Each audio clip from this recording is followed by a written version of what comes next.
오후 시간에도 이곳에 하나님의 이름이 기념된 이곳에서 여러분들과 함께 예배를 드리게 되어지니 하나님의 은혜인 줄로 믿습니다. 하나님은 예배하는 자를 기뻐하는데 그래도 이곳에서 예배가 끊겨지지 않고 드릴 수 있게 되어진 것이 하나님의 은혜인 줄로 믿습니다. 이스라엘 백성들이 출애굽을 하기 전 그들의 삶은 애굽에서 노예의 삶이었습니다. 노예의 삶이란 말 그대로 주인에 의해서 그 삶이 결정되어지죠. 주인이 잠을 잘 것을 허락하면 잠을 잘 수 있었고, 먹을 것을 주면 먹을 수 있었고, 그리고 일을 시키면 일을 해야 했습니다. 주인과 노예의 관계에서 주인이 노예에게 일을 시키기 위해서는 그래도 잠을 잘 수 있게 하고 그래도 먹을 것을 줍니다. 또 때로는 쉬는 시간도 그들에게 허락도 하지요. 그래서 좀 더 많은 일을 시키고 좀 더 높은 실적을 올릴 수 있도록 하는 것이 주인의 마음입니다. 이 말씀은 그래도 이스라엘 백성들이 애굽에 있을 때에는 먹는 것 때문에 염려하지 않을 수 있었다라는 것입니다. 풍족하진 않지만, 좋은 것을 먹지는 않지만 그래도 때를 따라서 끼니를 챙길 수 있었다, 이렇게 우리는 생각할 수가 있습니다. 그러나 그들의 삶은 노예였기 때문에 그들이 바라는 것은 어떻게 하면 우리가 자유인이 될 수 있을까? 어떻게 하면은 우리들의 조상 아브라함이 살던 젖과 꿀이 흐르는 가나안 땅으로 갈 수 있을까? 무려 400년이 지난 지금이지만 그들의 마음속에는 약속에 대한 땅을 동경하는 마음이 그들에게 있었습니다. 그러나 현실적으로 애굽에서 이 노예의 삶을 벗어나서 가나안 땅으로 들어가기란 불가능한 일입니다. 그래서 어떤 사람들은 체념한 사람도 있었을 것이고 막 그렇게 살았겠지요. 그런 그들에게 하나님께서 찾아오셔서 이제 하나님께서 아브라함과 맺은 약속, 즉 400년 후에 너희 후손이 큰 민족을 이루어서 고향으로 돌아가게 될 것이다 라고 하는 말씀을 현실화시켜 주십니다. 백성들은 이 말씀을 알고 있었지만 이제 400년이 지나가는 동안에 그냥 알고 있는 지식에 불과했지 믿음과는 상관이 없었습니다. 그런 그들에게 이제 모세를 통해서 하나님께서 역사하기 시작을 하는데 현실화시켜 주시는 거지요. 10번의 기적을 경험하면서 백성들의 마음속에 믿음이 들어가기 시작을 했고, 마침내 장자의 죽음이라고 하는 이 기적을 통해서 백성들은 출애굽을 할 수가 있었습니다. 얼마나 기뻤을까요? 하나님은 저들에게 이야기를 했습니다. 너희들이 애굽에서 취할 수 있는 진귀한 보물들은 다 취하고 먹거리를 준비하고 마실 것을 준비해서 이제 출애굽을 해라. 마침내 그날이 왔습니다. 먹을 것을 챙기고 마실 것을 챙기고 그리고 진귀한 보물들을 챙겨서 출애굽을 했습니다. 이들의 마음속에는 이제 곧 가나안에 들어갈 것이다 라는 생각을 했겠지요. 지금까지는 출애굽을 하기 전 지금까지는 바로가 공급해 주는 양식을 먹으면서 살았습니다. 바로가 공급해 주는 양식이에요. 이것을 달리 말씀을 드린다면 마귀가 주는 양식을 먹으면서 살았다, 이런 뜻이지요. 그런데 마귀의 공급이 끊겼습니다. 출애굽을 시작하면서부터 마귀의 공급이 끊겼습니다.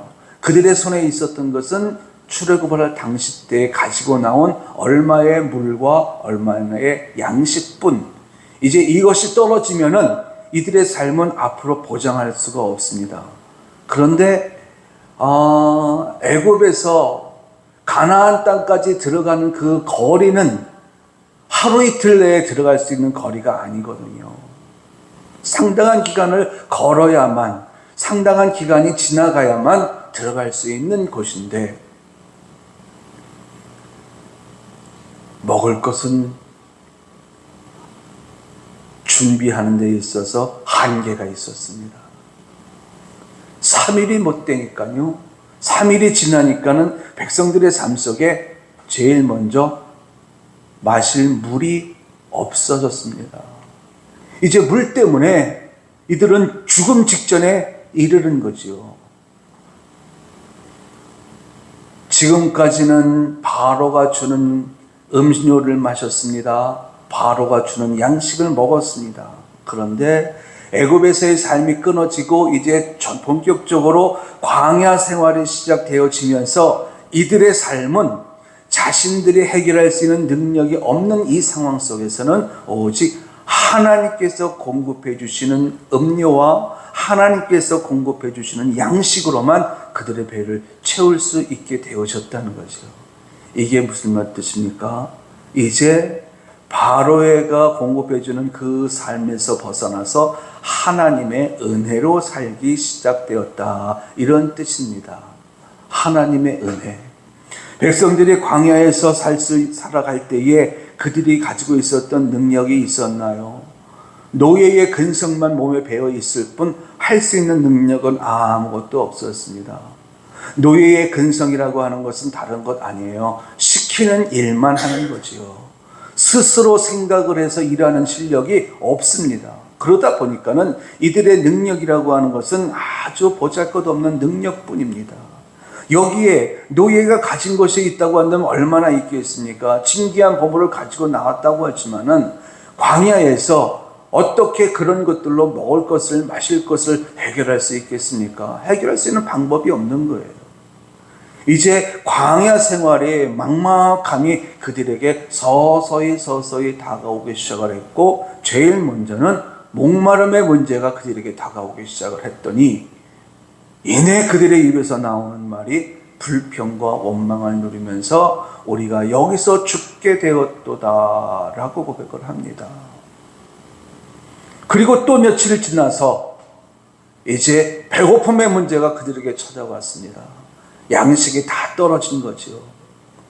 결국 이스라엘 백성들은 광야에서 죽을 위기에 놓여져 있었는데, 그런데 하나님께서 그들에게 마실 물을 주시고 먹을 수 있는 양식을 주시더라.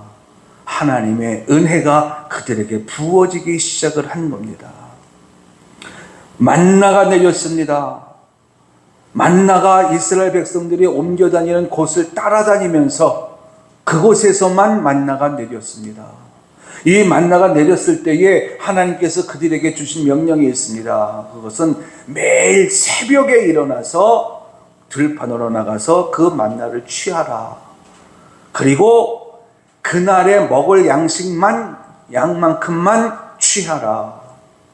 많이 먹는 사람은 많이 취할 것이고 적게 먹는 사람은 적게 취할 것이고 절대로 먹고 남기는 일이 없게 하라.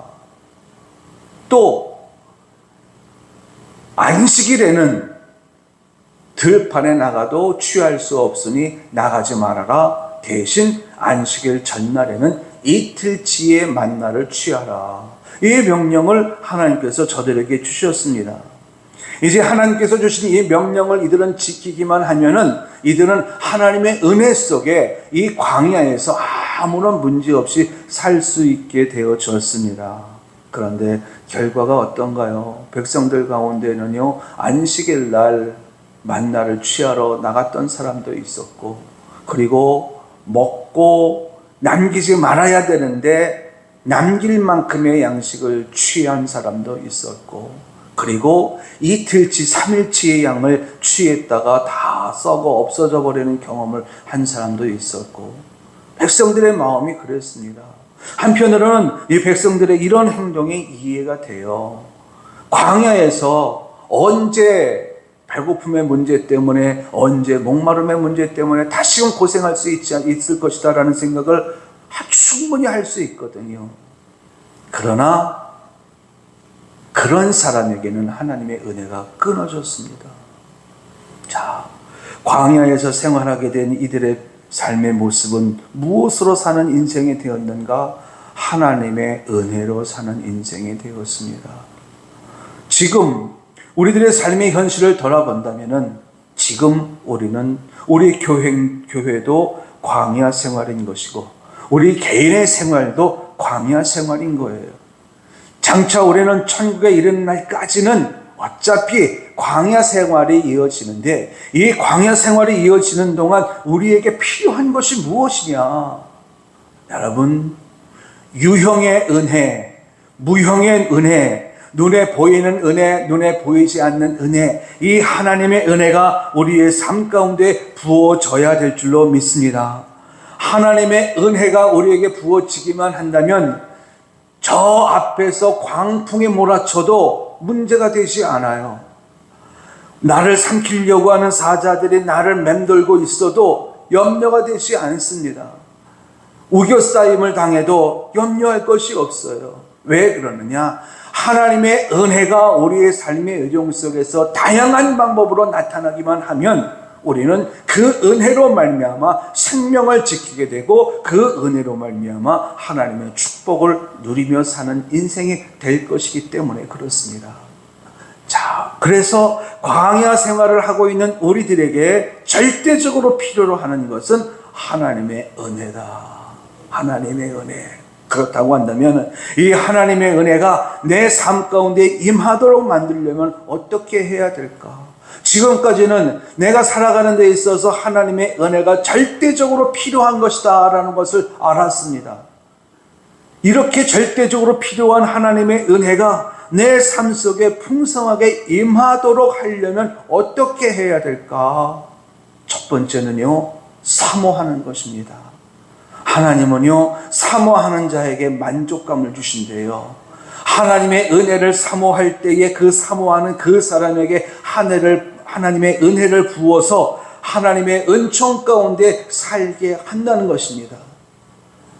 지금은 하나님의 은혜를 받아야만 할 때, 그렇다고 한다면 그 하나님의 은혜가 나와 내 가정과 내 자녀에게 임하기를 소망하면서 사모하는 여러분들이 될 수 있길 예수님의 이름으로 당부를 드립니다. 이렇게 하나님의 은혜를 사모했더니요, 하나님의 은혜를 체험하는 사람들이 있더라고요. 신약 성경에 보면은 예수님을 만난 많은 사람들이 있었습니다. 특별히 중풍병자의 경우를 보면은 중풍병자가 병을 들었을 때에 그의 마음의 소원은 뭡니까? 치료받는 것이지요. 그런데 여기서 한 걸음 더 나아가서 예수님께로 가기만 하면 내 병은 치료받을 수 있다.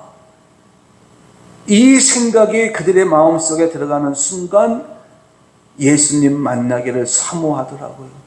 사람들이 많아서 집 안으로 들어갈 수 없었지만 또 병이 누워져 있어서 거동할 수 없는 상황이기도 하지만 이 모든 것들이 사모하는 마음 때문에 바뀌어지더라고요.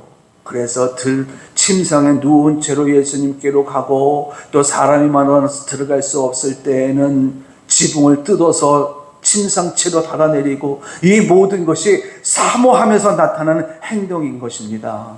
그랬더니 예수님께서 그에게 뭐라고 말씀합니까? 내 믿음대로 될지어다. 내 믿음이 너를 구원하였느니라. 이렇게 말씀하시면서 그에게 하나님의 은혜를 부으시더라고요.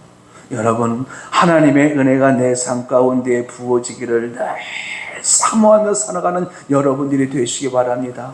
지금 현실은 힘들고 어려워요. 그러나 하나님의 은혜가 임하기만 하면 이런 현실들은 능히 극복할 수 있다라고 하는 이 마음에서 나온 사모함이 여러분들에게 충만할 수 있길 예수님의 이름으로 당부를 드립니다.